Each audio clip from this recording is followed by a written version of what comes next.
Bueno, Grifols se desploma otra vez. Y ojo, porque aquí la pregunta ya no es simplemente si la acción está barata o no. La pregunta real, la que de verdad incomoda a muchos, es esta. ¿Estamos ante una auténtica oportunidad de recuperación o nos encontramos de pleno ante una trampa de valor? Fijaos bien en la situación. Grifols acaba de presentar unos resultados que, si los miras sobre el papel, parecen mejorar bastante. El negocio operativo tira hacia arriba, la división de Biofarma sigue siendo su gran motor, han hecho refinanciaciones que reducen ese miedo a los vencimientos inminentes y, oye, la guía para 2026 apunta que habrá más caja. Pero, y aquí viene el gran pero, Grifols sigue sin ser una historia del todo limpia. Su apalancamiento sigue por las nubes. La caja de este último trimestre ha sido negativa y, seamos sinceros, la memoria de lo que pasó con Gotham aún pesa muchísimo. Lógicamente, el mercado les va a exigir varios trimestres de ejecución perfecta antes de estar dispuesto a pagar múltiplos más altos, y justo este es el núcleo del análisis educativo de hoy. La empresa puede que esté estabilizando sus números y su deuda, pero los inversores de momento no perdonan esa falta de visibilidad real en la caja y en el balance.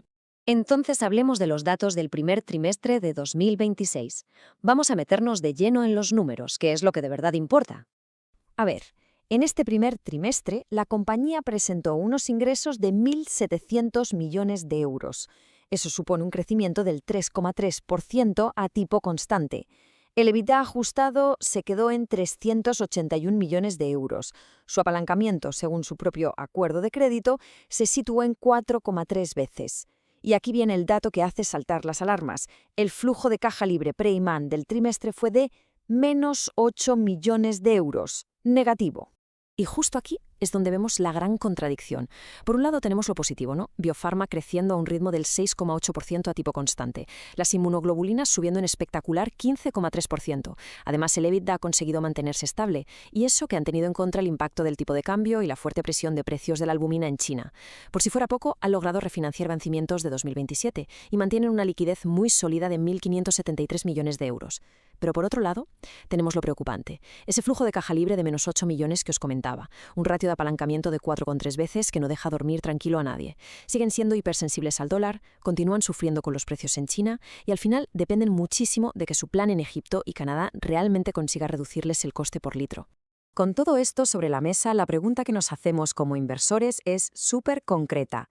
Si ese flujo de caja libre que prometen para 2026, esos 500 a 575 millones de euros, realmente se materializa, y si logran bajar su apalancamiento hacia las 3,5 veces para 2027, entonces sí, el mercado podría llegar a revalorizar la acción.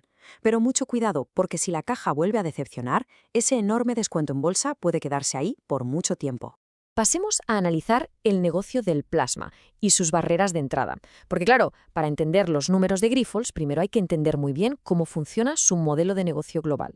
Grifols es, en esencia, una compañía de medicamentos derivados del plasma. Su división estrella, Biofarma, es la que vende las inmunoglobulinas, la albúmina, terapias alfa-1 y otras proteínas especializadas.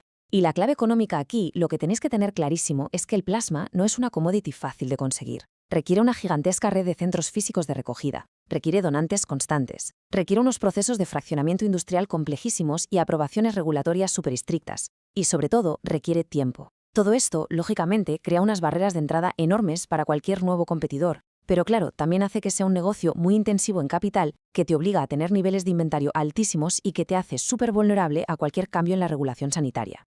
Si miramos dónde está el crecimiento real este trimestre, vemos que Biofarma creció ese 6,8% a tipo constante. Dentro de ahí, las inmunoglobulinas, la IG, crecieron un 15,3% y las intravenosas pasaron del 16%. Este es, sin duda, el verdadero motor de todo el grupo. Si logran mantener la IG a doble dígito, la tesis de inversión mejora muchísimo. Pero, siempre hay un pero, la albumina cayó un 6,1% a tipo constante por esa brutal presión de precios en China. Y ese es un riesgo muy visible. La recuperación va a depender de que consigan estabilizar esos precios o diversificar. También vimos caídas en Alfa-1 y Specialty, de un 7,4%, aunque de momento parece más un tema de comparativas difíciles con los inventarios de 2025 que un deterioro estructural del negocio. Aún así, hay que vigilarlo de cerca. Por su parte, la división Diagnostics se vio tocada por la salida anticipada de la joint venture con Quidelortho. Esperan una compensación de unos 65 millones de dólares de aquí a 2028, pero sinceramente esta división es secundaria para la tesis principal. Lo realmente importante es que no les quite ni foco ni caja. Bueno, y ahora toca hablar de la calidad financiera y los riesgos. Vamos a destripar un poco más estos números. Como os decía, este trimestre confirma que hay una mejora operativa. Pero ojo, porque aún no confirma un cambio definitivo en la percepción que tiene el mercado. Hacemos un repaso rapidísimo. 1.700 millones de euros en ingresos, de ahí casi 1.500 vienen solo de Biofarma. El EBITDA ajustado fue de 381 millones, que serían 404 millones a tipo constante. El margen se queda en el 22,4% y el beneficio neto subió hasta los 73 millones de euros, casi un 22% más que el año pasado. Pero volvemos a la piedra en el zapato. El flujo de caja libre pre-M&A de menos 8 millones. Sí, es una mejora de 30 millones respecto al mismo trimestre del año anterior, pero sigue siendo un número negativo. Todo esto respaldado por una liquidez de 1.573 millones y ese famoso apalancamiento de 4,3 veces. Entonces, ¿cómo interpretamos todo esto? Pues básicamente que este primer trimestre ni destruye la tesis de que Grifols se está recuperando, ni tampoco nos asegura que ya estén a salvo. Para que el mercado cambie de opinión de verdad, la empresa necesita demostrar algo absolutamente crucial, que ese EBITDA se puede convertir en dinero contante y sonante, en caja real, y necesitan demostrar que pueden bajar la deuda sin depender únicamente de refinanciaciones o de promesas a medio plazo. En cuanto a la calidad de su crecimiento, hoy es razonable, viene de su núcleo duro que es Biofarma y de las inmunoglobulinas, no solo de haber comprado otras empresas, pero claro, ese crecimiento reportado queda muy penalizado por el dólar. Y esto importa muchísimo porque Estados Unidos y Canadá son mercados vitales para ellos. Hablemos un momento de los márgenes. Han logrado mantener ese margen EBITDA ajustado en el 22,4%. El gran reto es que su propia guía para 2026 les exige llegar a un margen del 25% o incluso más. Y la palanca para lograrlo no está en simplemente vender más litros, la clave va a estar en mejorar el mix de sus productos, reducir el costo por litro, integrar bien biotest y mantener una disciplina de costes de hierro. Y en cuanto a la caja, este es el punto más delicado. La compañía nos promete generar entre 500 y 575 millones de euros de flujo de caja para 2026, pero vienes de un trimestre que ha hecho menos 8 millones. Podemos hablar de estacionalidad, vale, pero el mercado no se va a conformar con eso. Van a exigir evidencias incontestables en el segundo y tercer trimestre. Si miramos el balance, es verdad que haber refinanciado los vencimientos de 2027 les da un respiro enorme a corto plazo. Eso es muy positivo. Pero estar apalancados a 4,3 veces te deja sin margen de error. A la mínima que haya presión en los márgenes, problemas con la divisa o que la caja no llegue cuando se la espera, el mercado va a volver a castigar la acción sin piedad. Porque, a ver, la ventaja competitiva de Grifols, su moat industrial, es muy real. Tienen una escala enorme, una red de plasma tremenda y dominan un proceso regulatorio que es dificilísimo de replicar. Además, venden productos esenciales, terapias que siempre van a tener una demanda estructural. Pero hoy en día ese moat ya no basta por sí solo. Habrá que ver si el plan de Egipto y Canadá realmente mejora la rentabilidad fuera de Estados Unidos. Mientras tanto, la reputación financiera de la compañía sigue siendo muy débil. El daño de Gotham y las dudas sobre la transparencia de sus cuentas siguen pesando muchísimo en su valoración. El verdadero cuello de botella ahora mismo no es si la gente necesita sus terapias, es si Grifols es capaz de convertir esa gran ventaja operativa en caja sostenible, reducir su deuda y recuperar por fin la confianza. Hay que reconocer que la dirección actual está intentando darle la vuelta a esta historia. Están pasando de esa antigua mentalidad de solo buscar crecimiento y adquisiciones hacia una cultura enfocada en la caja, el margen y el desapalancamiento. Ese giro es el correcto. La refinanciación y la reducción de vencimientos inmediatos son grandes pasos. Pero hay un debate súper interesante. ¿Qué hacemos con los dividendos? Retomarlos podría enviar una gran señal al mercado de que todo vuelve a la normalidad. Pero cuidado, con un apalancamiento de 4,3 veces, el sentido común y la prioridad económica te dicen que lo primero es bajar deuda y reconstruir credibilidad. Y un detalle clave para nosotros los inversores. Tenemos que vigilar que esas métricas ajustadas no se conviertan en una forma de maquillar la realidad. Ya vimos que la CNMV pidió más detalles tras el episodio de Gotham. Por eso tenemos que priorizar siempre la caja real, la deuda financiera neta y los vencimientos de verdad, por encima de mirar solo un EBITDA ajustado aislado. Llegamos a los escenarios de valoración y las proyecciones a futuro. Al final, lo que vale esta empresa no va a depender tanto del beneficio neto contable de un solo trimestre. Va a depender principalmente de tres variables: su EBITDA normalizado, que el flujo de caja sea sostenible, y la velocidad a la que logren desapalancarse. Tomando los datos de mercado cercanos a mayo de 2026, la acción rondaba los 9,56 €, con una capitalización de unos 5.700 millones y un enterprise value aproximado de casi 17.000 millones. Con esto en mente, podemos dibujar tres escenarios. En el escenario bajista, el flujo de caja en 2026 se queda por debajo de los 400 millones. El margen ni se asoma al 25% y el apalancamiento sigue por encima de 4 veces en 2027. Aquí el mercado seguiría castigando el valor y confirmaríamos el peor temor. Estamos ante una trampa de valor. En el escenario base logran esos 500 a 575 millones de caja. El EBITDA crece a buen ritmo, entre un 5% y un 9% a tipo constante, y la deuda va bajando poco a poco hacia las 3,5 veces. En este caso podríamos ver una revalorización moderada. Pero insisto, esto requiere que lo demuestren trimestre a trimestre.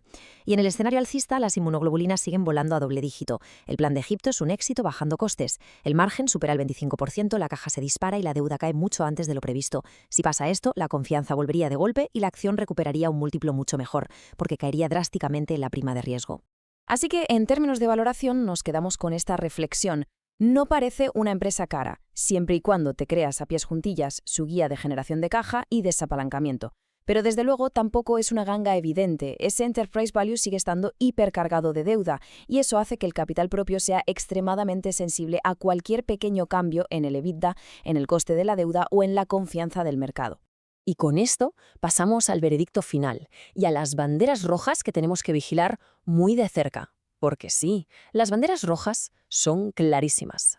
Primera, que la caja vuelva a quedarse corta frente a la guía. El mercado ya desconfía, así que los flujos de caja del segundo y tercer trimestre, junto con el capital circulante y los intereses, van a ser los grandes indicadores.